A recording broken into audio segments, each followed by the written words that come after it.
Right. Also, you sometimes get out. I think it. Yeah, but I got the gist of it. Don't worry. Yes, indeed. And you know what? Let's now. Oh, wait. Letitia hasn't done anything yet. Yes. Somebody has to fight Silicates. And technically, well, Minionites have been fought. They've been reduced to magma. That's what I said. Yes. In any case, she's going to get out her base cannon, and while Silicate is like in this ball of destruction, she's like rolled up into a ball, and like diamond spikes coming like all over her body, like just hurling herself at the prison patrollers. And indeed, Letitia gets out her base cannon and is planning on just blasting away the threat before it can reach her friends. Let's see what happens. Ooh, a 6. That's a 10 in total. That is an 8. So she does indeed succeed. And something really embarrassing happens for Silicate. She is blasted back by the sonic blast. And you suddenly see her pinballing all over the room. Just bouncing against the wall, then hitting the ceiling. Just going all over the place. And when she finally smashes back onto the ground, she goes like... Did you see that, Daddy? I killed all the prison patrollers, and she's like super dizzy and falls over. Oh, that's so cute. I'm going to collar her and keep her. No. It's called slavery, and that's illegal. And let's I don't care. Narrate a quick victory against. Oh no, wait! I've got something better actually. So Volcanic is standing down there. No, to dust. And he starts like inhaling, and then he suddenly hears Emeralda calling him. He's like, "No, Volcanion. While their backs are turned, we must flee. What? But I was waiting. Follow me now." Elizabeth smiles and goes, "I see you running again. So much for loyalty." Oh, you're oh so loyal with your backs turned. I put rocks on top of her. And you see like Emeralda like gesturing with her hands, making some arcane symbols, and suddenly the giant door slides open, and a blinding light floods the room. Before your sight fades from you, you see the shadows of your enemies running towards the light. What do you do? Well, Moa's out of it because he was knocked into a wall. Through a wall almost. You've only got one wound. Don't worry about it. It's the same. It's the same thing, you know. Ooh, I've got a katana here. Oh yeah. Carry on.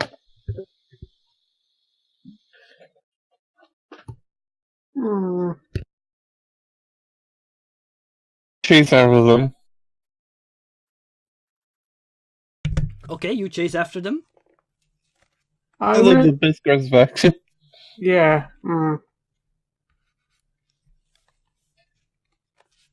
Chasing after them would make sense. Although we should probably deal with the one that also do something to make sure the princess doesn't get back up. Oh, yeah. I do want to point out you can barely see right now because of the blinding light. Yeah. You know what's fun about blinding light? It gives you a lot of the blackness the black little forms that are fleeing are made from excellent targets for blasters.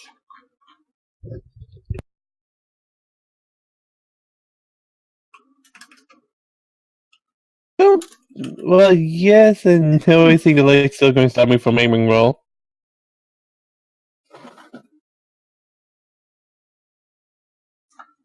Kind of blinding light.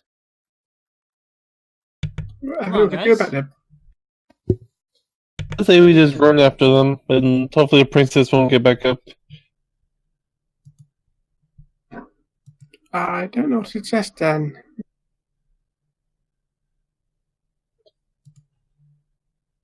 Well, it's for you guys to decide.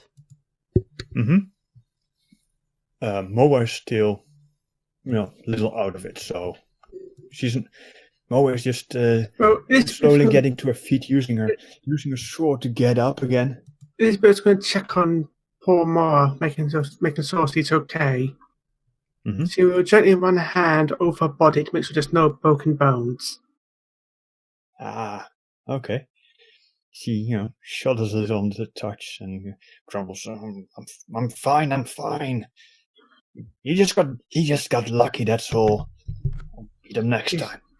You should really make sure you don't break the foe with your head. It's not a good idea.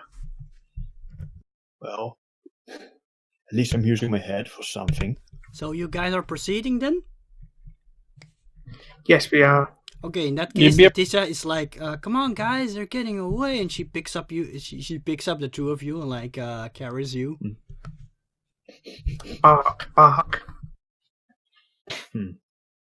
All right, run closer. I want to hit him with my sword.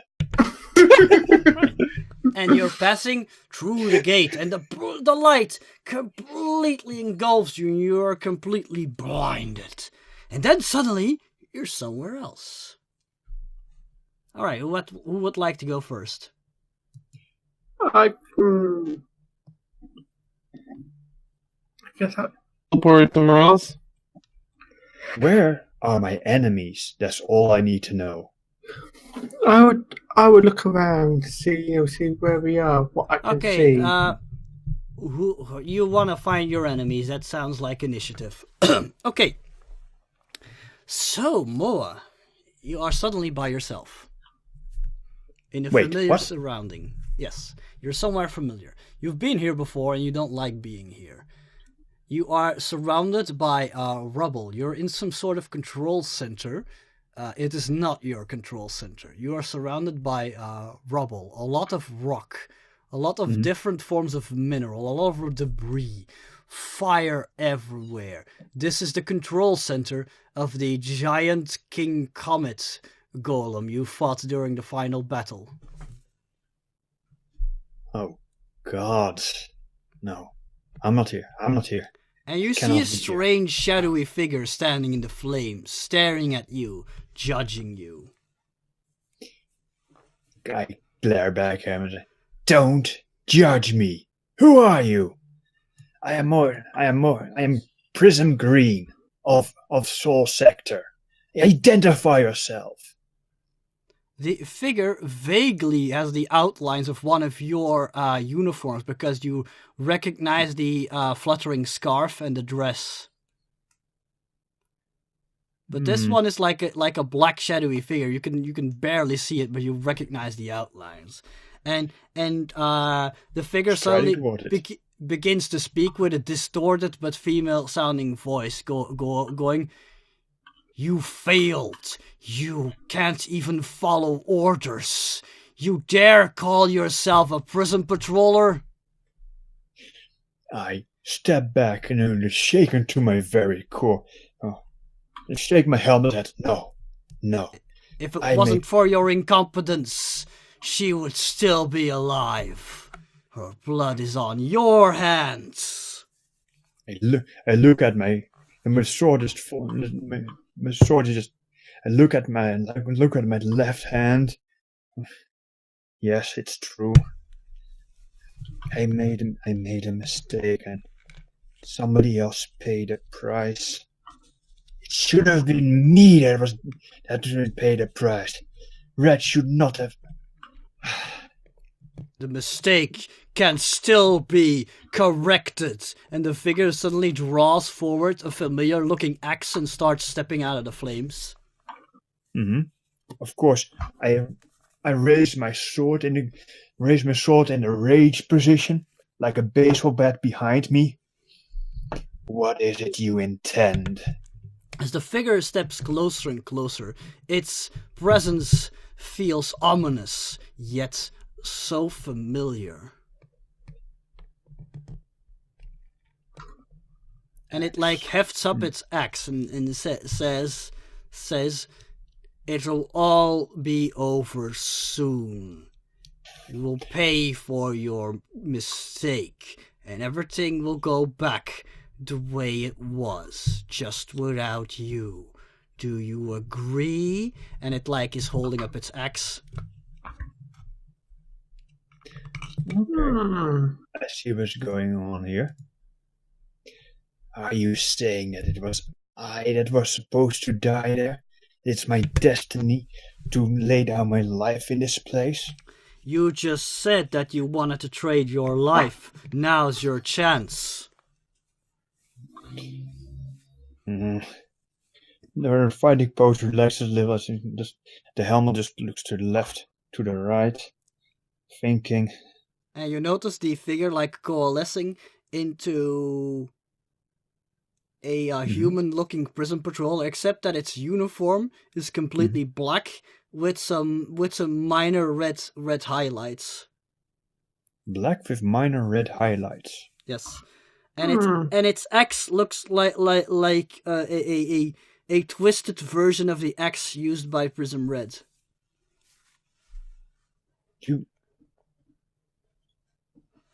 Are you? Who are you?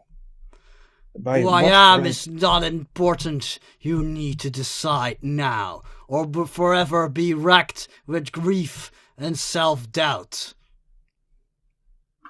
Strengthen your resolve, or leave forever. I am not weak, Red. You will find me strong. And she goes into a deep stance. Helma looks up, killing intent, focusing on Dark Red. Give me your best, and I shall give you mine. So what? You intend to kill me again?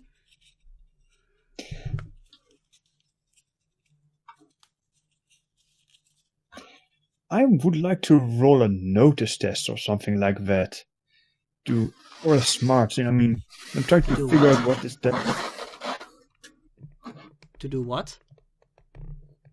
Well, Moa is really conflicted. She knows she needs to pay for her crimes. Something is off about this Red. This is Dark Red. Yeah. What do I want to? Yet she's the right. Yet she's the right build and the right size. Mm-hmm. Everything is right, except that. Except the way she's acting. And of course the color of her uniform. Mm-hmm. So she is definitely not red, not a prism red, because,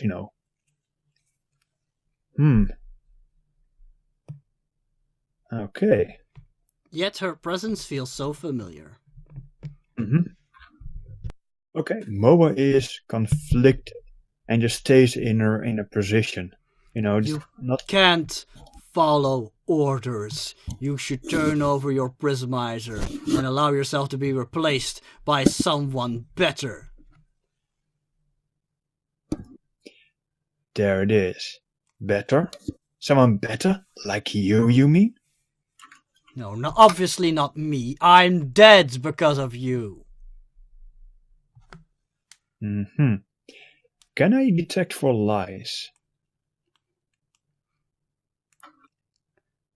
That's the odd thing in your mind. Everything she says sounds true.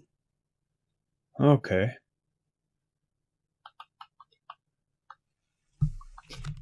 There it is. You'll protect my team better than I ever could. I can't. I'm dead. And what's the point? But when one falls, another will take its place, except when the prismizer is lost. I can do this one thing that you failed to do for me, and return your prismizer, so that another may take your place.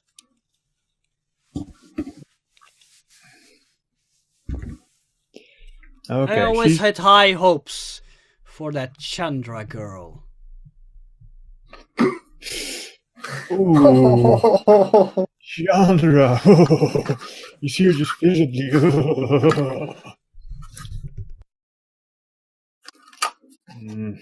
She fights well. She actually can lead.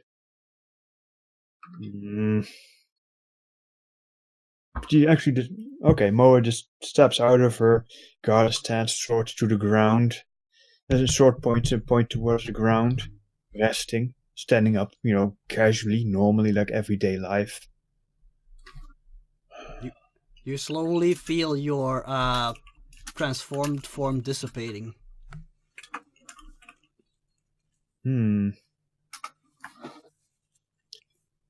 What would Moa do? Hold on.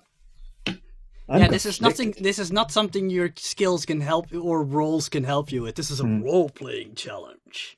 Ooh. Oh no. Believe in yourself and you can do it. You have to come back to us. Don't lose your way. yes. Now I think of "Don't Lose Your Way" from Kill la Kill. I know. Help us, Moa. You're our only hope. Qui-Gon Moa, your only help. Oh, okay. Obi-Wan. She just okay. Moa just looks back, visibly shaken. The axe is raised high for the killing blow. The power is just draining from her body slowly. She at this point she's just standing there in a schoolgirl outfit with just a simple wooden boken just in her hand, limp, and the axe comes in for the killing blow, and suddenly she leaps forwards, puts the wooden boken in the way, and she headbutts the fully armed figure. No, I made a mistake. I will pay for it by defeating my foes and by keeping my friends safe. I don't need power. I just need to beat you. Headbutt. Yeah, she grunts in pain, steps back and says, "How can you help your friends if you can't even follow simple orders? If you think you're better than everyone else?" Yeah, I found out that I'm not better, but I am going to die trying to become better. Nothing will stop me from being what Red believe me to be. Nothing will stop me. Not you, not God, no one. I will die not by your hand, but with the foe's blade that was going to pierce Lizzie's heart in me. So be it. Then show me! And she raises her axe and rushes at you. I raise my wooden stick and just go for a key and leap at her. Yeah! And there's a huge blinding flash. And we go to the next scene. And I need to pee. Sorry. Thank you for letting us know that. All right, who would like to go next? Me. All right. Okay. When the light fades, you're suddenly standing in a familiar environment. It is a street you often pass on the way to school in Trinedale, but except that everything is rubble and is on fire. On the ground, you see your fallen comrades, clutching to their wounds. And in the distance, you see another familiar figure. It is Prince Umbreon, and he is holding some sort of technological device. And he's laughing. He says, "Ha ha ha ha! It is mine. With this power, I will destroy the Earth. And with the explosion, it will generate enough power to return glory to the Shadok's empire." And he starts to walk away. And on the ground, you see your fallen comrades. You even see Lady Prisma lying amongst them. They are all clutching to their wounds and are crying in pain.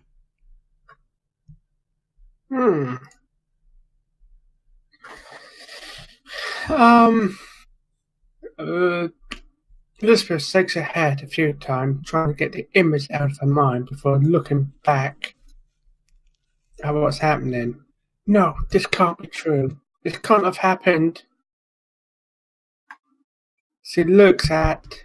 And in the distance, you notice an army of shades slowly approaching your wounded friends. And she goes for.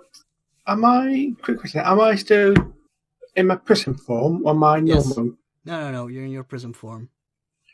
She looks around and she rushes to the bodies to see if they're still alive. They are alive, but they're heavily wounded. You hear Lady Prisma calling to you. No, Prism Purple, ignore us. The fate of planet Earth is more important. You need to stop Prince Umbreon. It seems that their wounds are indeed quite grievous. If they don't receive immediate medical help, they may die. Elizabeth shakes her head again and she bites her lip. I cannot leave you. That would break my Hippocratic oath. You I have must leave us! The needs of the many outweigh those of the few. Cool. She blinks. She looks at Lady Prisma. Lady Prisma, you know who I am.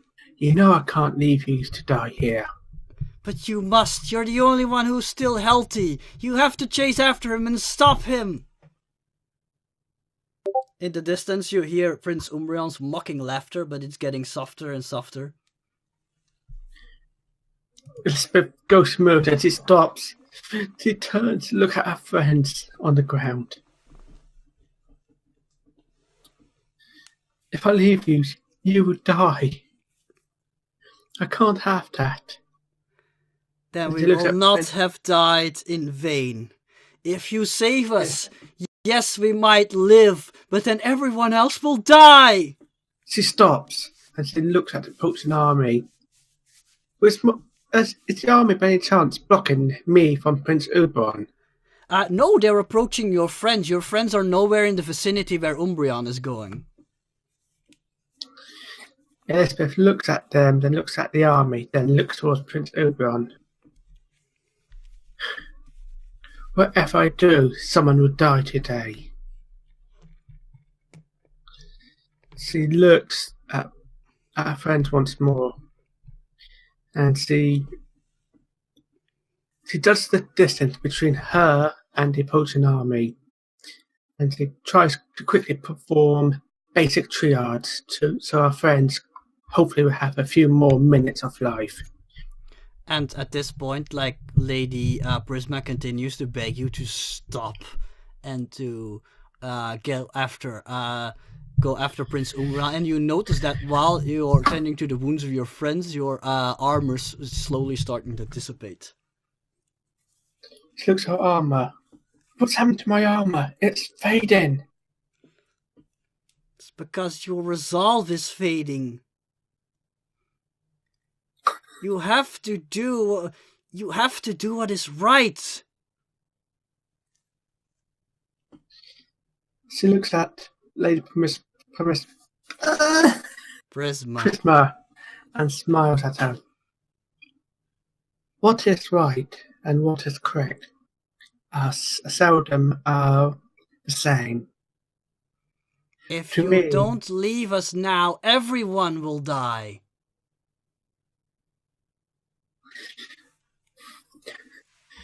She nods, tears in her eyes. And you slowly start, like, feeling a rumbling. The ground starts to quake. You have to go now. It's almost too late. She looks at them. Tears running down her eyes. The shades are almost there. She turns to look where Prince Umbreon is. My friend, please forgive me. She summons her electro staff, and she, with great heart-wrenching wail, she charges after Prince Umbreon, as she knows that if he gets away, the world would be doomed. She screams in sadness, knowing that she's left her friends defenseless. She charges across the battlefield, her staff becoming a blaze of electricity. As she roars through her helmet, Prince Oberon, you shall pay for your crimes.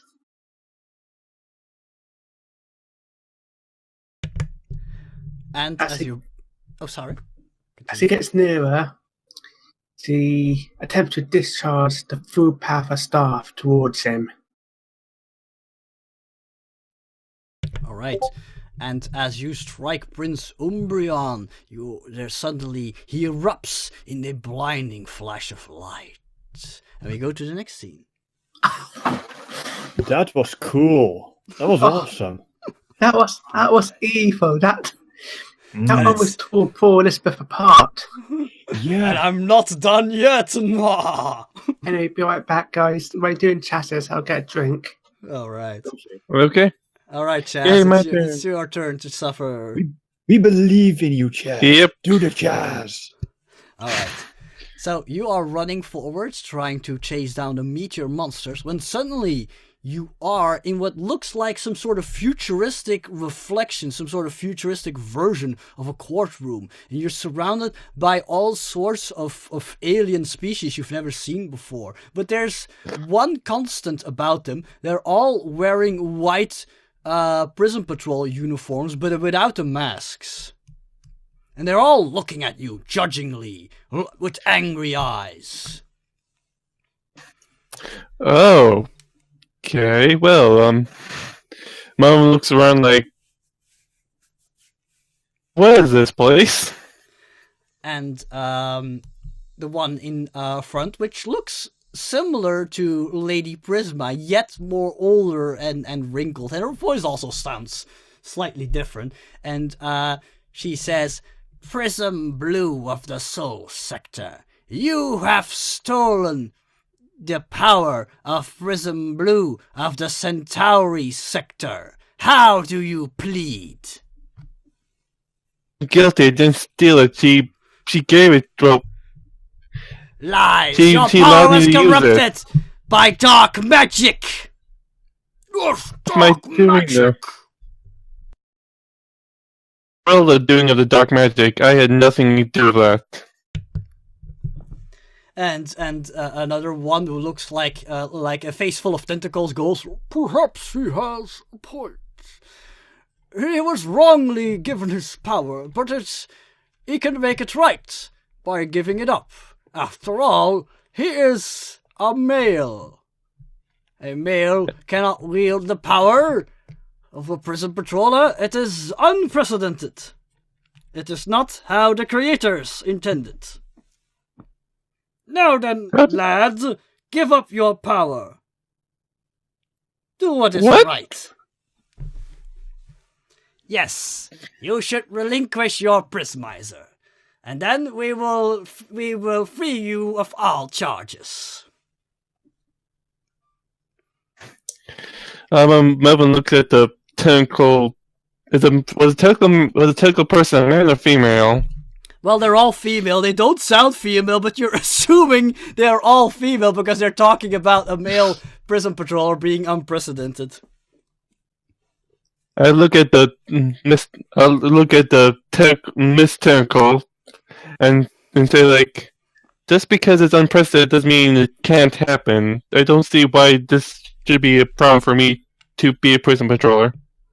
An angry prison patroller that looks kind of like it has the head of a scaly dog is like going like, no, this is not how it should be. The creators only intended for female prison patrollers for a reason. This is against the rules. Hand over your prismizer now. I back away from that person and say, like, but how do you know what the creators wanted? How do any of us know what really they want? I say, starting to back away slowly. The old woman in front says, we did not create the rules and the technology necessary to create more prismizers has been lost in the ages. We just know these rules are obviously there for a reason. The creators were very wise and very advanced in their technology. We should not question their ways. Who are you to question their ways?